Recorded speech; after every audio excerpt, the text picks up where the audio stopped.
podcast where hot takes meet craft notes and nobody gets enough sleep. I'm Jessica Mary, and today I'm joined by Gabriel Garcia, author of Michael, Last Angel on Earth. So, welcome to the plot. I'm so glad to have you on. Awesome. I'm so excited to be here, and I'm so excited to talk about Michael. This is exciting, and Michael is part of a series, if I did my research correctly. Yes, it is the beginning of a series, one of many, many series, the Last Angel saga. Very fun, very fun. So, to kick us off, we're going to play a quick game of superlatives where I give you a prompt about who's most likely or least likely to do something, and you just tell me the character. It can be from this work or any other work that you have. Alrighty. Okay. So, the first one is most likely to buy a book because of the cover. Ooh, most likely to buy the book because of the cover. Ooh, I'm gonna have to say that has to be Ruzla, the gargoyle. Definitely. The gargoyle. Most likely to fall down a research rabbit hole at midnight. Again, that would be Ruzla. She is the archivist of the group. Yeah, no, that's fair. I would have, archivists kind of have to. That's part of their job description is to go down the research rabbit hole. That's fair. That's fair. Least likely to stop reading after saying one more chapter. Ooh, least likely to do that. Ooh, that's a tough one.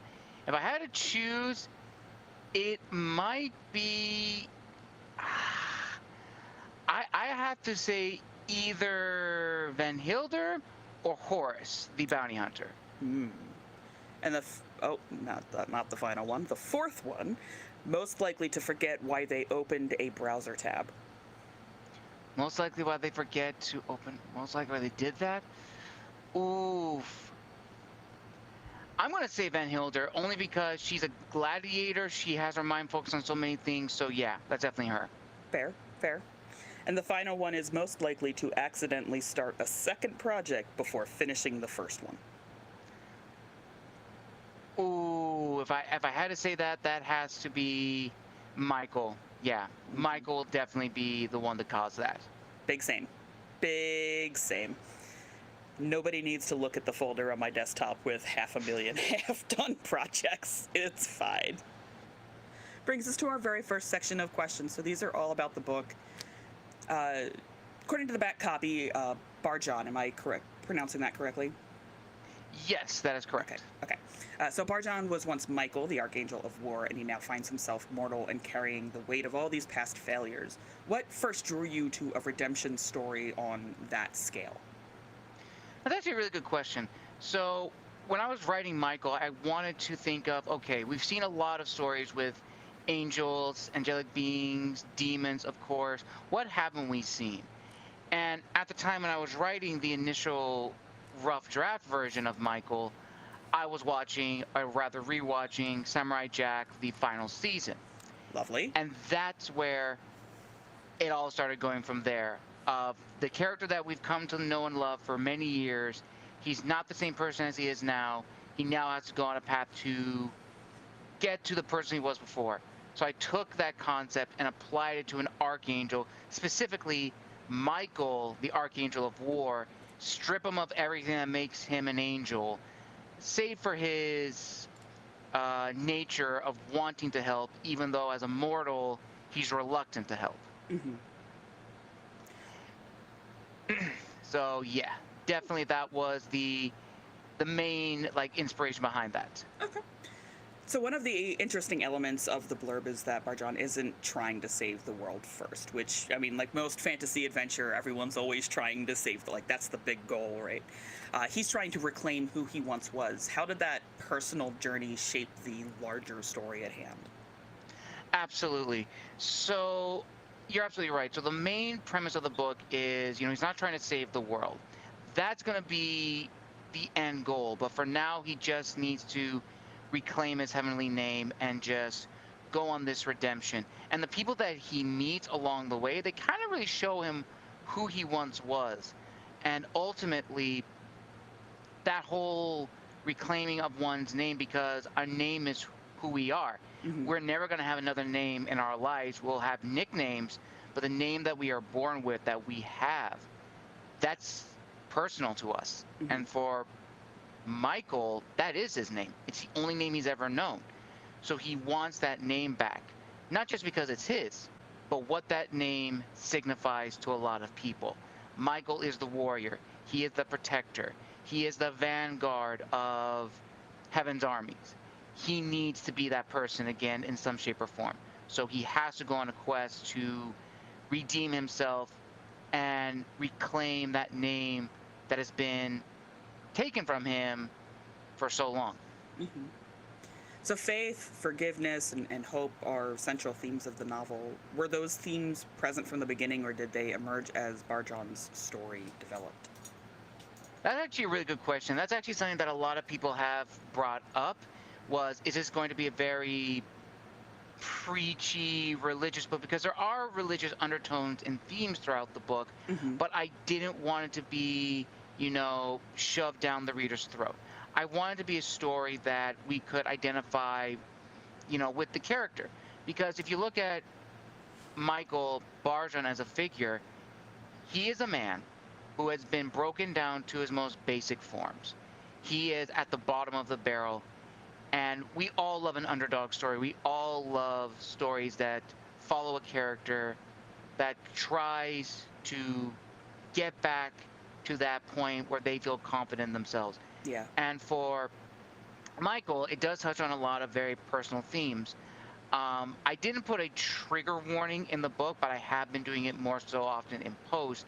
Is Michael deals with the themes of grief, depression, and a little bit of suicide ideation Hmm. in like the first few chapters of the book, and that's a constant theme and presence throughout the narrative.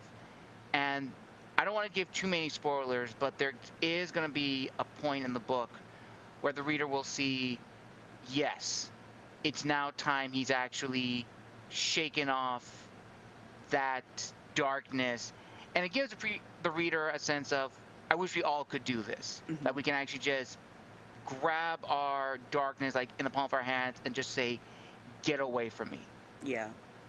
Man, I wish I could do that with my anxiety. Just like give it a little slap and throw it away and go on, be gone, darkness. My final question for this section is: Barjon is joined by unlikely allies on his quest. What makes a great adventuring party for you as a reader and a writer? Absolutely. So for me, it goes around to what I like to call the friends argument. And what I mean by that is for like the show Friends, like all of the characters are completely, very different from each other. Hmm. And you would think that, individually they wouldn't work, but collectively they work so well. Not to mention in the show, who are the characters that are always paired together? Hmm. It's either Chandler and, oh gosh, I'm gonna get roasted by the fans of the show. Chandler and Joey. Joey. Yes, Chandler and Joey, or sometimes Chandler, Joey, and Ross. Monica and Rachel, or Monica, Rachel, and Phoebe.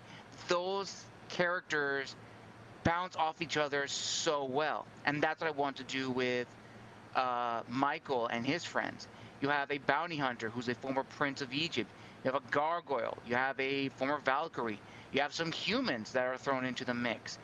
And you would not think that these people would work well together, but they do, Hmm. because they're united firstly by a common cause.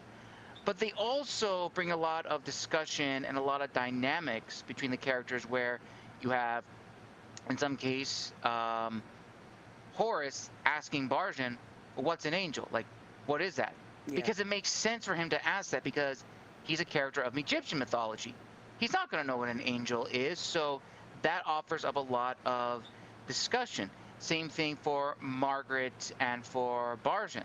Hmm. They have a lot of discussion as well, so they bounce off each other. So ultimately, as a writing tip for all the aspiring writers out there, write characters that are going to bounce off of each other and they flow with each other. You want them to have that connectivity where it makes sense for them to be friends. It makes sense for them to exist. You Yes. don't want them to be caricatures of tropes that we see in other books. Hmm. I also find I freelance editor on the side, and I find a lot of people sometimes create characters just for the bounce, but they don't necessarily like have that puzzle piece kind of fit to each other when they do finally get put into a group. And I'm like, these people suck. Like, why are they together? You know, and it kind of reminds me of a D&D game where we all collectively need a reason to be at the table, but maybe Right. our stories don't necessarily have that backstory to come together at the table, and so we're all kind of like smushing it in there to make it fit. But it's still fun regardless. Absolutely. And I cannot tell you how many people have said that a long time ago there was an idea to make, Michael Let's Angel of Earth into a D&D campaign. Unfortunately, it didn't go through, but I just like the premise of how that would have worked. Yeah. And just to clarify, when you say angel, you mean humanoid angel and not biblically accurate angel. Yes, not the biblically accurate angel. I mean, the angels we typically see in either media, film, or any other representation. Yes, not the biblically accurate angel that we have seen recently. Yes. Wonderful. That brings us to our very first game of the podcast, which is called Space 'em or Embrace 'em. So the rules here are that you are flying through the cosmos with a cargo full of tropes and cliches, but suddenly you get sucked into a black hole. In order to escape, you need to dump some of the cargo. You have 10 items, and you can only see 2 at a time due to a computer error. You don't have a lot of rounds to get rid of as many as you need, and we will come back to the list at least once after you've tossed and saved a few things. Only I know the magic number you need to get down to in order to escape. Are you ready? Let's do it. All right, your first 2, Fallen Hero and The Chosen One. Fallen hero safe. Okay. Quest for a Lost Relic, Found Family. Found family safe. Okay. Ancient Prophecy or Redemption Arc. Redemption arc safe. Okay. Reluctant Leader, Last Hope of Humanity. Ooh, okay. Oh, that's a tough one. Last Hope of Humanity. I'm gonna say reluctant leader safe. Okay. The last 2, Unlikely Allies or Good versus Evil. Oh gosh. Good versus evil safe. Okay. And we go back through, so we have Fallen Hero and Found Family. Ooh, probably found family. You can safe. say. Okay. Redemption Arc or Reluctant Leader. Reluctant leader safe. Okay, and you managed to make it out. And the remaining cargo that you have is Found Family, the Redemption Arc, and Good versus Evil. I do love playing that game. It's always fun going. That is pretty fun. What tropes are in your book? I'll just put these here on a list. You'll find I'm very petty about the games on this podcast. Oh, it's so bad. I love it. It's so much fun. That brings us to round 2 of questions, which is all about the writing craft and your reading habits. My first question, you have a background in history, and many of your favorite authors write heavily historical stories. How does your training as a historian influence the way that you build fantasy worlds? That's actually a really good question. So typically, when we look at modern day fantasy stories, they are typically based on, medieval European history in some shape or form. But recently, I've been reading a lot of books that are fantasy, but they're not based on, medieval Europe. Yes. Some of them are based on, medieval Japan, ancient China, the Islamic world, North African history, or Egypt, and many more. And I like how there's that balance between the two, because for a long time, history and what we would consider as fantasy and myth was intertwined with history. Yes. It was a part of their everyday world. And when I was writing Michael, when it came to the representation of the various gods and goddesses and the worlds that they come from, I wanted to be as accurate as possible to the source material, but still give my own unique style and flair to it. I wanted to balance the two because I didn't want to make something that was too overtly historical in the sense of, the gods and the myths surrounding them. I still wanted to write a fantasy story, but have it based in some aspect of history, if that makes sense. Yes, it absolutely does. I also love that you've included other cultures in there because, like you said, a lot of fantasy is highly medieval, very Anglo-Saxon fantasy, and you're just like, okay, there's castles. That's not new. All right. Absolutely, absolutely. And actually, probably one of the best books that I actually can probably just recommend right now to Yep. your viewers and listeners for like that really good fantasy story, just off the top of my head, is Treasures of Egypt by Amer Saleh, who has written this incredible blend of Egyptian history and Egyptian mythology. I don't want to give too many spoilers, but it's such a well-written book. I actually had him on my show many, many years ago. Hmm. And Treasures of Egypt, it's so good.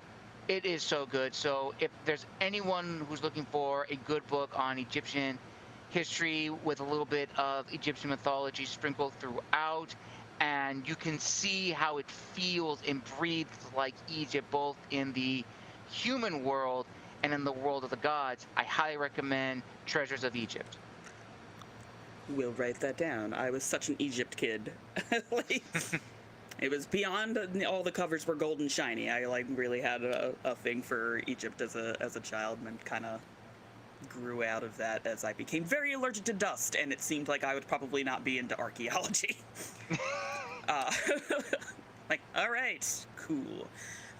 So, looking at some of your favorite authors, what would you say are the biggest storytelling lessons that you've taken from their work and then transferred to your own? Ooh, that's a good question. I'm actually going to break them into, each author. So I'll actually start with the author that, for me, has always stuck to my core, and that is the late Brian Jacques of the Redwall series. Oh, yeah. And the lesson I've learned from Brian Jacques is that never be afraid to take chances when it comes to getting rid of characters or killing your darlings, because there was a lot of times in those series of books that I felt, oh no, please don't do this, but yet it did happen. Hmm. And I think as authors we become so very attached to our characters Hmm. that we don't want to get rid of them, but sometimes for the story we have to. And then when it comes to authors like Bernard Cornwell and Con Eagleton, it's just the scope and the size.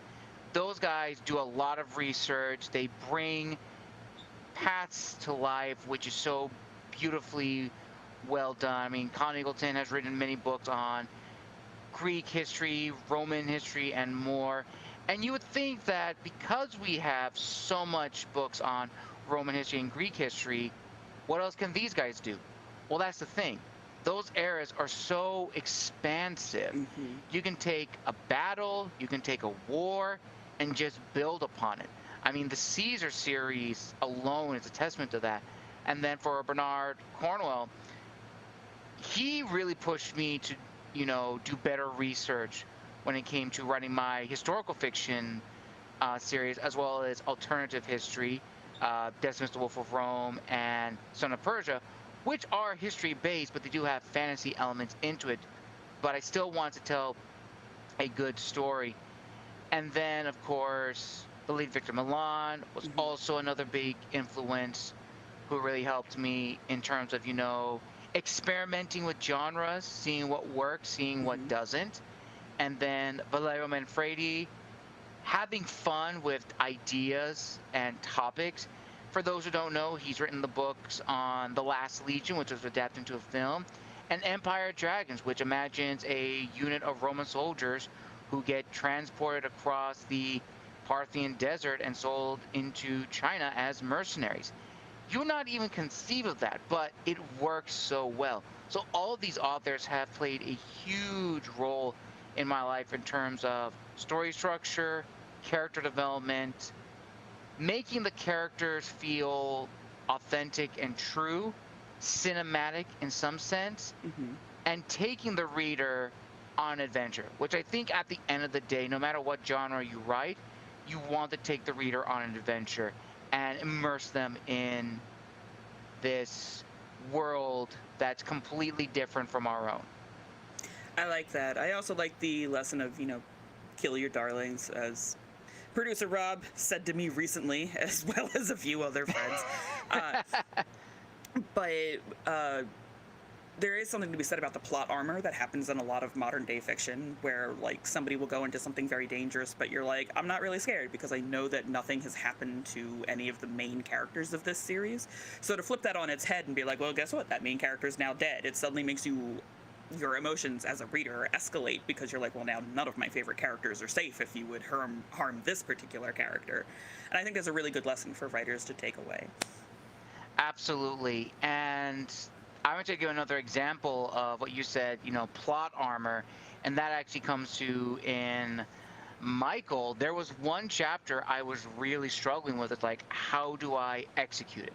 Yeah. Because I know the main character, he's not going to stay dead, but the death has to be impactful for the readers. And I struggled with that. I struggled with, how do I write that scene the best way I know how?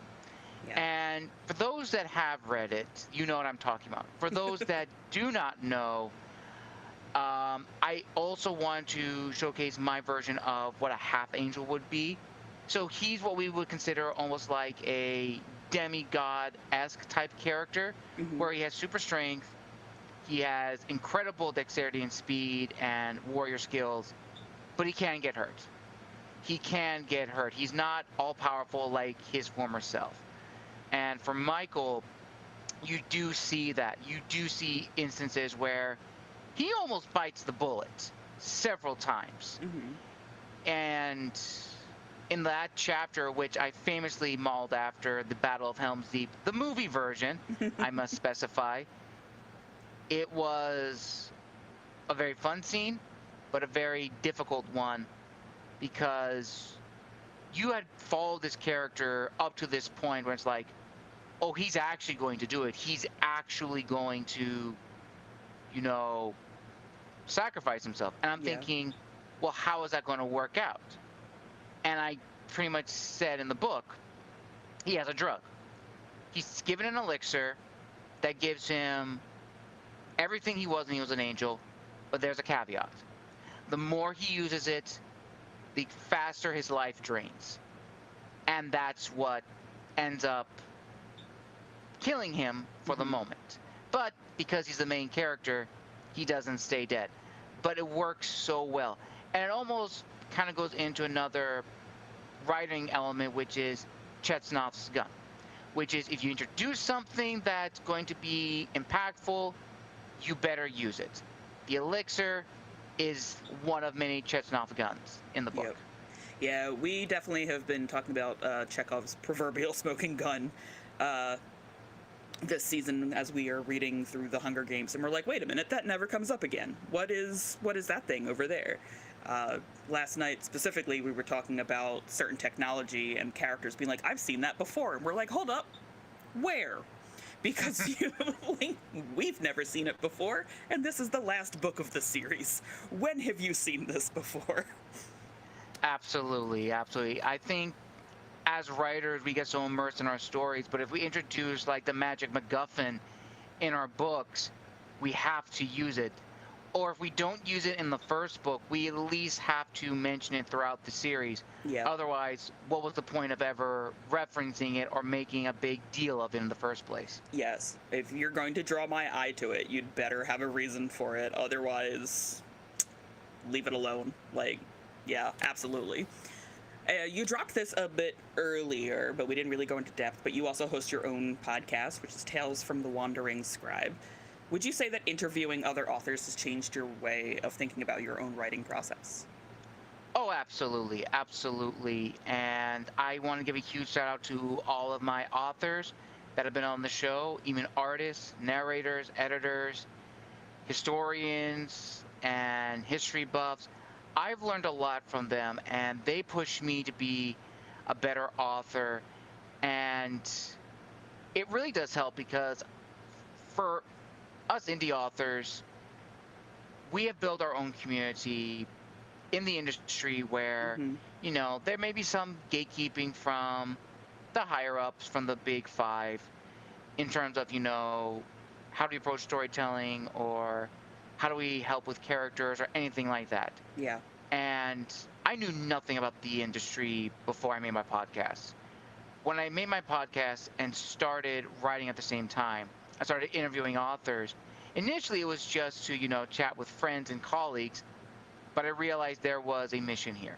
Hmm. And that mission was twofold: to not only help other indie creatives and give them a platform to showcase their work and their talent, but to learn from them. And I've learned so much from all the amazing people, which I am not going to say because there's about 200 of these guys that I've interviewed, so I don't want to miss anybody's name. But to all of the authors, to my Wandering Scribe family, thank you so much from the bottom of my heart. Absolutely feel that. One of the things I love about interviewing authors here is I think we've had about 50 since the relaunch of the 50, maybe 30. I think I'm counting from prior to when we took a big break during COVID. But everybody has their own approach to things, and everybody has a struggle to getting words on the page, whether it's just like, I haven't put enough caffeine in my system yet, or I have mental illness, or I'm a parent, or I have a day job, or like any of these other things. And it was really nice to hear that, like, most people don't actually just sit down and bleh, there's my novel. And that made me feel really happy, because for the longest time the industry narrative was, I sat down and did it. Mm-hmm. And Absolutely. especially from Big Five, they're like, oh yeah, like we put this out within a year. They sat down, they wrote it, we edited it, and now it's on the shelves. And I'm like, but that makes no sense. No sense at all. And I think you're lying to me. I just Yeah, absolutely. Like for Michael alone, like I wrote this one again during the quarantine. All my Yeah. books were written during the quarantine era, but they were published within a year of each other. And that was also a huge learning experience in terms of what kind of author I wanted to be, how I wanted to market, how I wanted to publish, because I knew jack of all of that. And that's a good thing about, doing these interviews and talking to people, is that you learn from them and you add their tools and trinkets to our own arsenal to help us out. Yeah, I do love that. My final question is, what is something that you've learned while writing your 4 books that you wished that you had known prior to starting on your journey as a writer and an author? Take your time. Take your time. And what I mean by that is not just the writing, but getting it to print. Mm-hmm. I made the mistake at the time of trying to get all my books published within a year. And when I did that with The Gathering, that was my first book, the reception was good, Mm-hmm. but it wasn't great. When I did the same thing for Son of Persia, I didn't do a lot of marketing. For Michael, I started doing a little bit more. For Decimus, I learned from my previous mistakes, and it was probably the best I've ever received. But it took me a year to get all of them, published. Yeah. And that includes, writing the books, beta reading, Yep.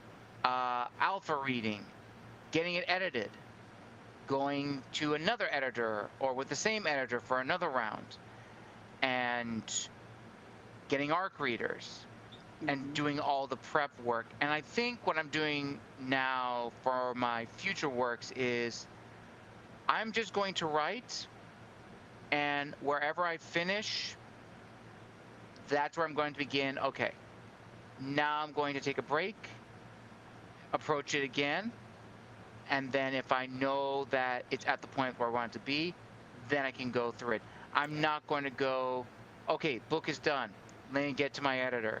Yep. Because for me as an author, I want my book to be the most polished version it can be, so that way it's not a lot of work for my editor. Mm-hmm. As an editor, I appreciate that sentiment. Thank you. Yeah. And a huge shout out to my editor, Lori Ball. She has been extremely helpful in my editing process. She's been an absolute dream. I also want to give also a huge shout out to my friend Kim Applegrim from South Africa, who in the beginning was also my editor as well. So I also want to give kudos to both of them because they have stuck by my side from day one. Kim has been my biggest cheerleader. She's always hyping me, always tagging me, always promoting my book. So I want to give a huge shout out to her. And I want to give a huge shout out to Lori Ball, my editor based in the UK. And I always love telling the story. She's Welsh. She's very brutal with her comments and feedback. And I would not be the author I am today had not been for her giving me about 10 pages of edits where she writes several paragraphs of, okay, you've done this for chapter 10. You need to change. That's what I love so much about working with her. She is the absolute best, and she's very consistent. A confident editor is like a dream send as a writer, I will say that. And I also want to comment that like the break between drafts is so important, not just because like you yourself need to take a break, but there was a point when I was writing the piece that I'm currently querying that I could recite my entire first chapter to you because I had seen it so many times, which means you're going to go over big plot hole things and just be like, whatever. And you're going to go over the little grammatical things and be like, whatever, because you know what you meant to write. And it just all kind of mushes together with the plans that you had for the manuscript. So to leave it alone for like a month and let it clear from your head and then come back to it is really beneficial for the process, I think. Absolutely.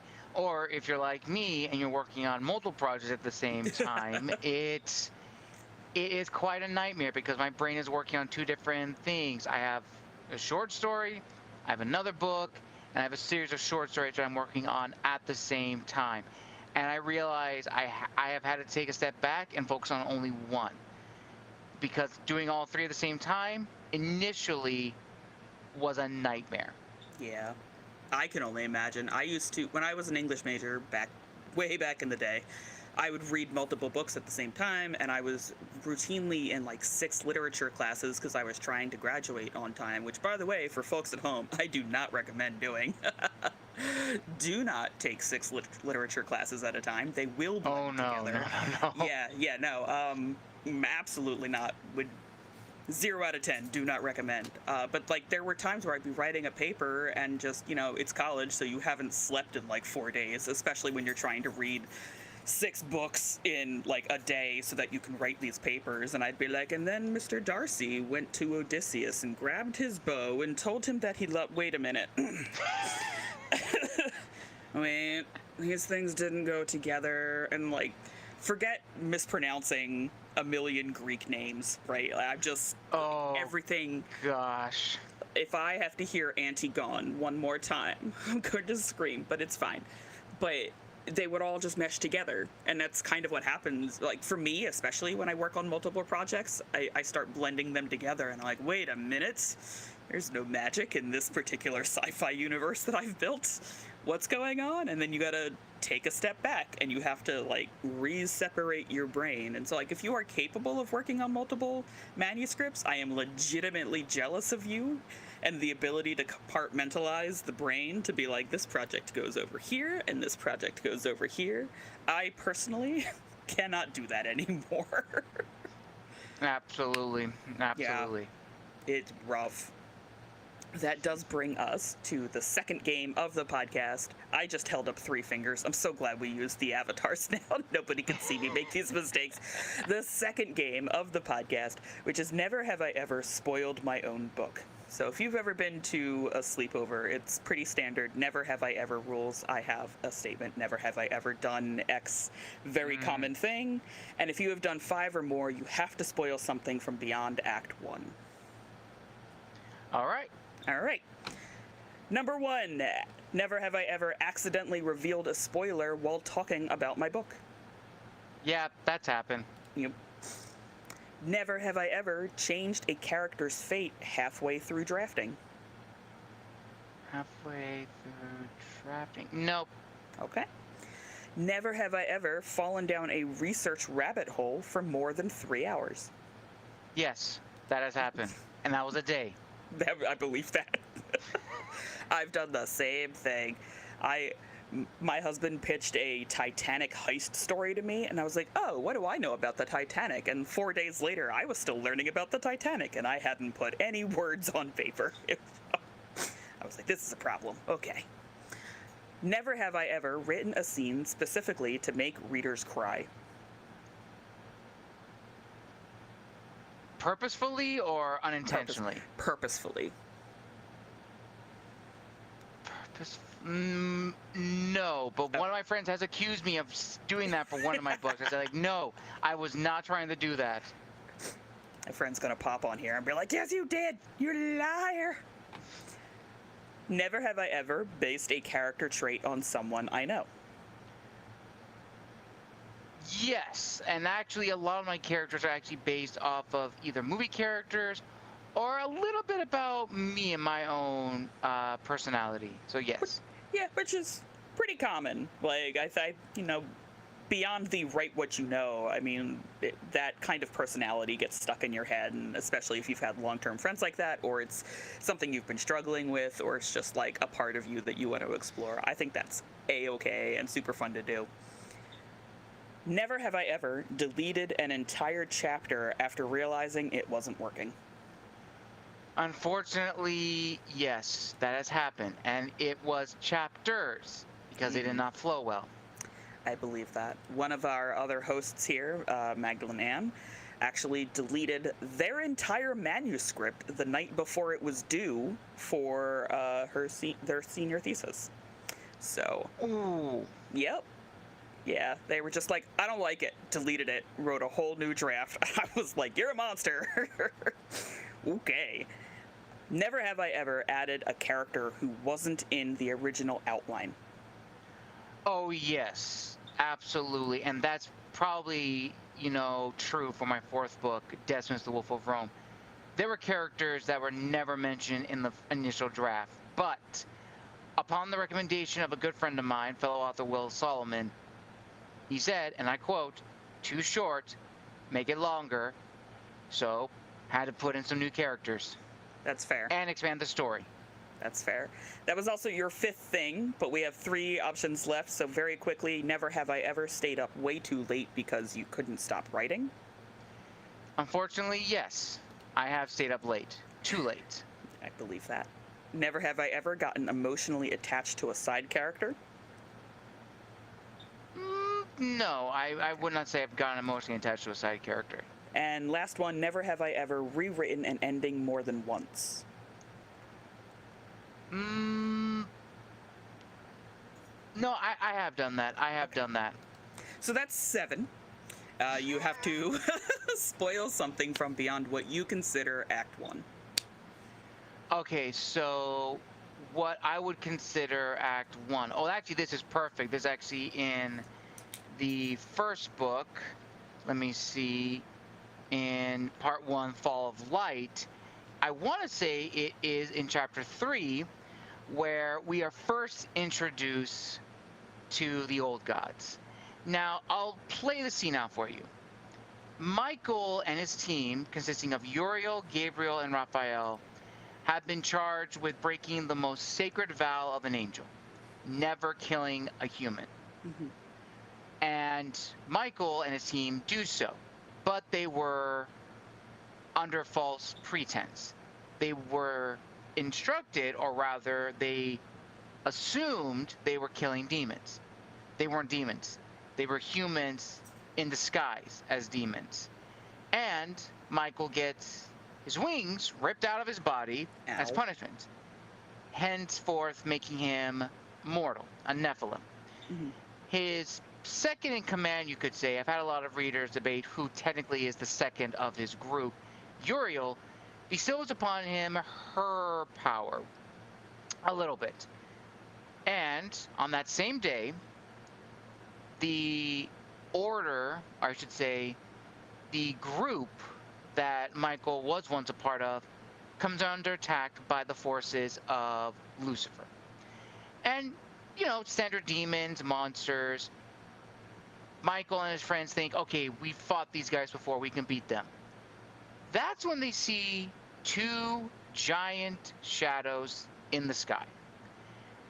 And the first two villains, true villains, that we as the reader see, is a giant snake and a giant wolf. That is correct. Jormungandr and Fenrir are the ones who lead the charge, taking down the Watchers' outpost and paving the way for the Watchers, the name of the angels, to pretty much fall and be desolate. So that is the first time, for us as the reader, we see that these beings still exist. They've just been in hiding all these years. I like that.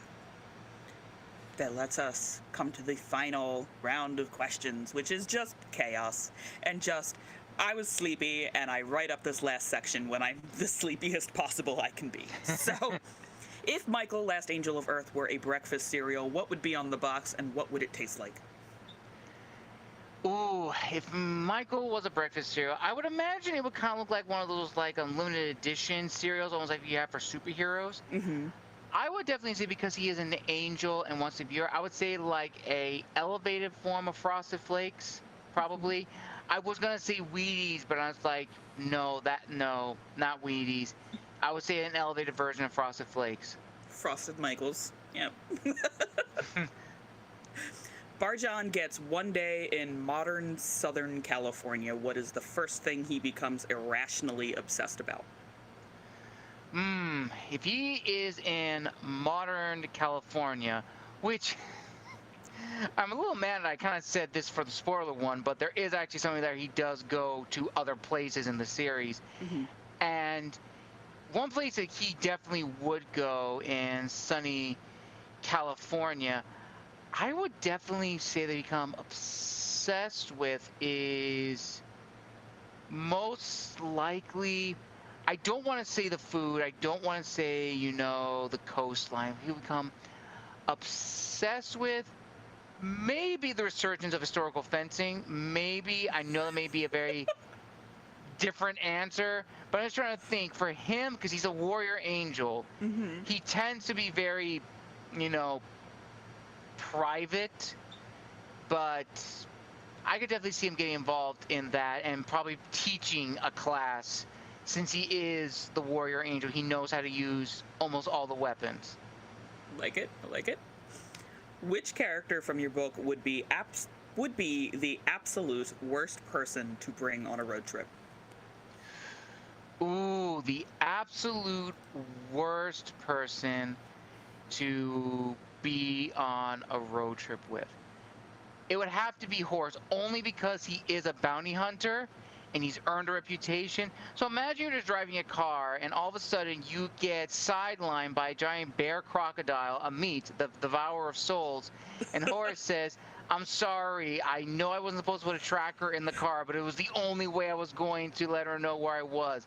Your whole vacation is ruined because your car buddy just brought forth the demon, as we would maybe call Amit, even though not truly demon, but a goddess in her own way, the devourer of souls. And then if we somehow die, our souls are going to be weighed by a feather. And in the modern age, we're all not surviving that. We're all not surviving that. No, we're not. There's just... I wonder how you would have to live today in 2026 to actually pass the test with the feather. Like... Yeah, I don't know. I really don't know. And for viewers who don't know what this is, in Egyptian mythology, if you die and you are being judged because you're in like the Duat, which is almost like what we would consider kind of like a purgatory in a way, semi-purgatory, and you're judged before one of the gods and goddesses of Egyptian mythology, and you have to make sure your heart is lighter than a feather. If it's lighter, you're good. If it evens out, okay, that's fine. If it's more than a feather, your heart gets fed to Amit, the devourer of souls. That's not a pleasant thing. So yeah. Yeah. I'm gonna be wondering about that all day now. What do you have to do to avoid like the consequences of your heart being heavier than the? Oh, that's gonna stay with me. So your villain releases a perfume. What does it smell like? Ooh, okay, so there's quite a few villains. You have Xanthiel, you have Zadakoth, you have Dravurmas, you have Lucifer and Lilith. If I had to say like their kind of perfume, it would be what would it smell like? Something to do with ash or charcoal. Mm-hmm. And it's very like hot. Like when it hits your skin, it burns. And it's not supposed it doesn't feel good when it's on you. Mm-hmm. What would Barjon send to the group chat at 2 a.m.? Oh, what would he send to the group chat at 2 a.m.? Oh gosh. I would definitely say like, okay, this actually be perfect. Group chat at 1 a.m. about a confession. If we were in the modern day, Mm-hmm. talking with Ambrose, Colum, and Fiona, he'd be chatting like, anyone got time for a confession? And Ambrose, he most likely would, but everyone's just like, why are you texting all of us? Like, just talk to him, please. You have to replace the lost relic with something from a modern convenience store. What item gives your heroes the best chance of success? Items at the best chance with a modern convenience, there's nothing. They would die. They would, well, okay, I'll just say this because there's two items. There's two items in the book. There's the sword and there's the shield, and well, actually, sword, shield, and armor. So, oh gosh, okay. For the sake of this, I'm going to assume he has maybe the shield but not the sword. So if I had to replace a sword, it would be just a long butcher's knife. That's all he's got. I feel like he could replace the sword with like one of those bulletproof boxes that some of the convenience stores have now. And you just take like the glass from it, just walk around with it, like. Yeah, he most likely would. He probably would use it. Which character would accidentally become an influencer? Which character would accidentally become? It's torn between two. Either Van Hilder for being like a sports influencer saying, hey everybody, I'm going to my next fight, wish me luck, and live streaming the fight while she's fighting in a gladiatory arena. Or Horace, who is like, hey fam, I'm on my next hunt, wish me luck.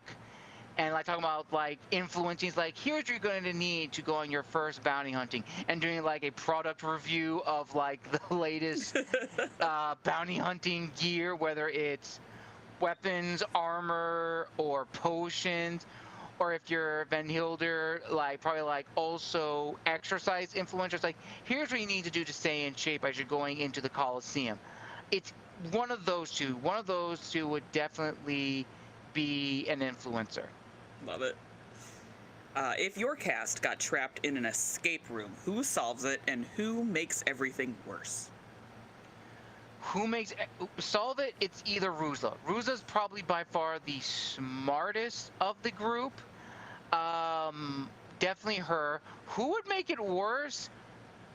Definitely Horus. Horus is more of like a hothead. Honestly, the relationship between Ruzla and Horus is that of Gimli and Legolas throughout the Lord of the Rings trilogy. They pretty much work well together, and in fact, kind of a little spoiler, in the battle, which I call the Battle for Vatican City, Horus is fighting demons, and he's counting like Gimli, and he thinks like, okay, I'm ahead. And he sees bodies just fall down from the sky. He looks up. Ruzla is just stabbing people with her war scythe. And Horus is like, oh, I am not losing to you again. And just goes ham on everybody. So, yeah, Horus would make everything worse. Ruzla would definitely figure it out. Okay. And my final question before we go into the outro, if Barjan could have one completely useless superpower in addition to everything else, what would it be?